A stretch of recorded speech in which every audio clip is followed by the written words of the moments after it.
midterrummet. Det er kun fordi, altså de har båret det hele væk. Det har stået hernede, ikke? Og man er jo meget nervøs. Der kan jo være en spion blandt. Det er der ikke, for det er ikke annonceret. Det kan man jo ikke vide. Vi bliver her i midterfeltet. Nej, det er arrangeret. Jeg siger bare, vi skal bare ikke gå derover det hjørne, fordi der er de gjort det hele. Okay. Så vil vi alle sammen gå derover. Ved I, hvad KHR er? Nej. Det er en af vores fine tegnestuer. Hvad har I lavet? Odense Universitet helt for 40 år siden. Ja. Med din forgænger, Knud Holscher. Du har lavet Sevilla-pavillonen. Der slog du mig i 92 og byggede den nede i Sevilla. Og altså det mest kendte lige nu, det er metroen. Altså hele den der underjordiske, alle stationer nede under jorden. Okay. Så vil jeg lige det i lufthavnen, hvis man nu skulle pege. Hvad har I lavet i lufthavnen?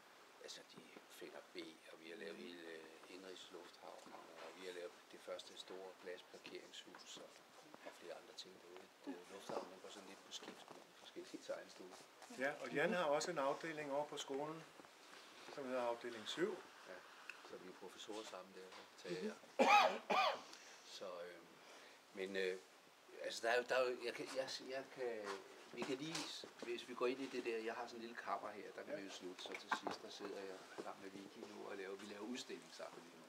Ja. Men, og Vicky, som står der, også underviser også over på skolen på afdelingen, så der er så stor kombination det med at være, hvad skal vi sige, praktiserende arkitekter, så det at være over på skolen, det er en stor gave at få lov til at være med til begge dele. Det er tæt på hinanden, så det passer rigtig godt.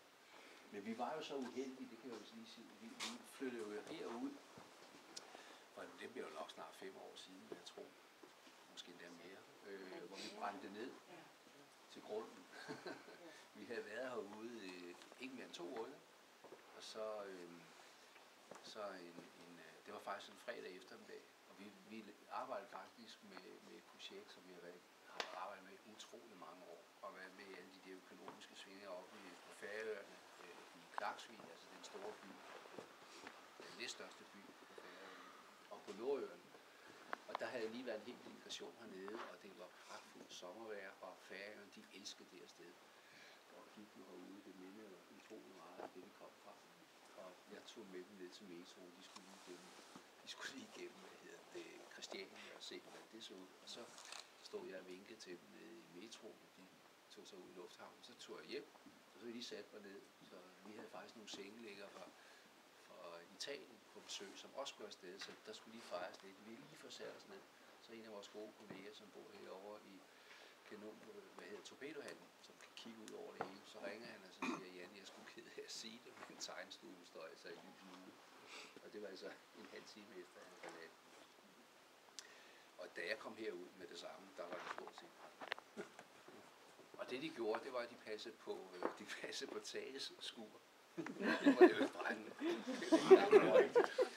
Og så passede de på musikskolen. Så de stod, den ene sprøjte, de havde kørt herud, de stod og postede vand på alt det der, og så brændte det imellem.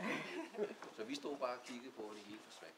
Så vi smeltede helt ned, fuldstændig. Og det så, til al held, så har vi lige var flyttet, så havde vores IT-folk, de havde været så nervøse for, om det her kom op og køre, så de havde gjort det, man ikke må. De havde taget kopi af alt, hvad vi havde på tegnestuen og lagt hjem på sofabordet.